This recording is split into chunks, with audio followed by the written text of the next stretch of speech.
প্রদেশ BJP সংগঠনের পর্বের অঙ্গ হিসেবে ইতিমধ্যেই রাজ্য জুড়ে সদস্যতা অভিযান ও বুথ কমিটি গঠন সম্পন্ন হয়েছে। বর্তমানে রাজ্য জুড়ে প্রদেশ বিজেপির মণ্ডল গঠন প্রক্রিয়া চলছে। কিছুদিনের মধ্যেই সম্পন্ন হবে মণ্ডল গঠনের প্রক্রিয়া। সবকিছু ঠিক থাকলে আগামী 15 কিংবা 16 ডিসেম্বর ঘোষণা হতে পারে মণ্ডল সভাপতিদের নাম। শুক্রবার এক সাক্ষাৎকারে একথা জানালেন বিধায়ক ভগবান চন্দ্র দাস। তিনি বলেন, গোটা রাজ্য জুড়ে উৎসবের মেজাজে বিজেপির সংগঠন পর্ব চলছে। দলের সংবিধান মেনে শান্তি শৃঙ্খলা ও আলোচনার মধ্য দিয়ে চলছে গোটা প্রক্রিয়া।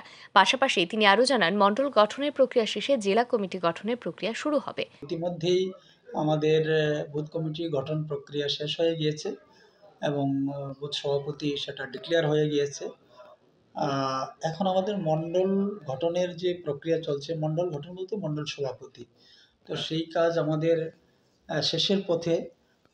যদি সব ঠিকঠাক থাকে আমাদের হয়তো 15 বা 16 তারিখে তার ঘোষণা হয়ে যেতে পারে। খুব সুশৃঙ্খল এবং সিস্টেমের মধ্যে দিয়ে আমাদের সংবিধান মোতাবেকই আমরা এইভাবে আমাদের বুথ কমিটি এবং মণ্ডল কমিটিগুলা আমরা গঠন করে নিয়েছি।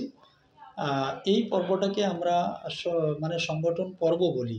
সংগঠন পর্ব মিনস মানে আমাদের একটা উৎসবের মতো আমরা এটাকে মনে করি। এটা উৎসব চলছে, ভারতীয় জনতা পার্টির একটা উৎসব। যেহেতু আমরা একই পরিবারের লোক রয়েছি, তো উৎসবের মেজাজেই আমরা, আনন্দের মধ্যেই আমরা, আলোচনার মধ্যে দিয়েই এই সংগঠন পর্বটাকে আমরা সম্পন্ন করি। তো আমাদের এই মুহূর্তে এখন পর্যন্ত আমাদের এই জায়গাতে আমরা এসে গিয়েছি খুব সুন্দরভাবে। গোটা রাজ্যেই প্রত্যেকটা বুথ এবং প্রত্যেকটা মণ্ডলে আগামী দিনে আমাদের জেলার কমিটি গঠন হবে। তো সেই ব্যাপারেও আমাদের দলের সংবিধান অনুসারে তার সমস্ত ব্যবস্থা রাখা হয়েছে। আমাদের স্টেট লেভেলে যিনি রিটার্নিং অফিসার রয়েছে, ডিস্ট্রিক্ট লেভেলে রিটার্নিং অফিসার রয়েছে, এবং একদম মণ্ডল পর্যন্ত আমাদের এই সমস্ত ব্যবস্থা রয়েছে। আর সমস্ত কার্যকর্তাদের সহযোগিতায় খুব সুন্দরভাবেই সেটা সম্পন্ন হচ্ছে। পাশাপাশি দিন রাজ্যের আইন শৃঙ্খলা নিয়ে বিরোধীদের উত্থাপিত অভিযোগের পাল্টা জবাব দেন বিধায়ক। তিনি বলেন, কাজ নেই, খাদ্য নেই, কর্মসংস্থান নেই, এই বলে বলে রাজ্যবাসীকে বিভ্রান্ত করে আসছিল বিরোধীরা। কিন্তু বর্তমানে রাজ্যের সর্বস্তরের জনগণের আয় বৃদ্ধি পেয়েছে, কর্মসংস্থান লাভ হয়েছে। তাই এই ঘোলা জলে আর মাছ স্বীকার করতে পারছেন না বিরোধীরা। তাই এবারে নতুন করে রাজ্যের আইন শৃঙ্খলার বিষয় টেনে রাজ্যবাসীকে বিভ্রান্ত করা ফন্দি এঁটেছে বিরোধীরা। দুটি বিরোধী দল, বিশেষ করে বামফ্রন্ট এবং কংগ্রেসের পক্ষ থেকে তারা বিভিন্ন ধরনের কর্মসূচি হাতে নিয়েছে। যদিও সেটা জনশূন্য কর্মসূচি আমি বলতে পারি, যেখানে কোনো জনতা নেই, পাবলিকের কোনো সমর্থন নেই। এবং তাদের যে বক্তব্য, যেটা আমরা দেখছি যে তারা আইন শৃঙ্খলা নিয়ে বারবারই একটা বিষয় বলছে। আমরা 2018 সালে যখন ভারতীয় জনতা পার্টির সরকার এখানে প্রতিষ্ঠিত করেন ত্রিপুরা রাজ্যের মানুষ, তখন আমরা শুনতাম যে চুপচাপ করে এরা হাটে মাঠে ঘাটে শাস্ত্রলে বসে যে কাজ নেই, খাদ্য নেই, এটা তাদের আলোচনা চলতো, মানে গোপে গাপে আমরা শুনেছি। তো এইবার হচ্ছে কি যে মানুষের প্রচুর পরিমাণ কর্মসংস্থান হয়েছে, কৃষকদের ইনকাম বেড়েছে, বেকারদের কর্মসংস্থানের ব্যবস্থা আমাদের সরকার করছে। তো সেখান থেকে আর তারা সেই কথা বলে তারা এই ঘোলা জলে আর মানে মাছ শিকার করা সম্ভব হচ্ছে না। এইবার তারা নতুন একটা ইস্যু নিয়ে এসছে বিরোধী দলগুলা, যে এই রাজ্যের আইন শৃঙ্খলা।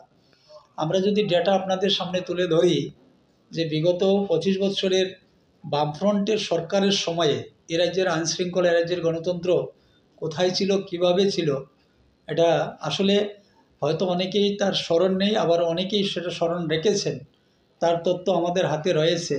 এ রাজ্যে কতগুলো খুন হয়েছে, কতটা বাড়িতে আগুনে মানে জ্বলে পড়ে ছাই হয়েছে, কতটা দোকান লুট হয়েছে, কত ধর্ষণ হয়েছে, এগুলো সমস্ত কিছু তথ্য আমাদের হাতে রয়েছে।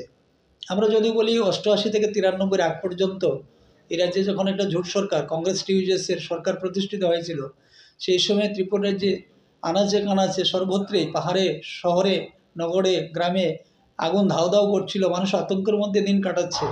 তার মধ্যে তো আমরা দেখেছি মাঝখানে 1998 থেকে বাকি সময়টার মধ্যে একটা উগ্রপন্থা, মানে সব মিলিয়ে এই 88 থেকে 93 আর 93 থেকে 2018 সালের আগ পর্যন্ত প্রথম যদি আমরা বলি যে এ রাজ্যের আইন শৃঙ্খলা বলতে কোনো কিছুই ছিল না। অনেক ধর্ষিতা মায়েরা থানাতে গিয়েছেন তাদের বিচার পাওয়ার জন্যে।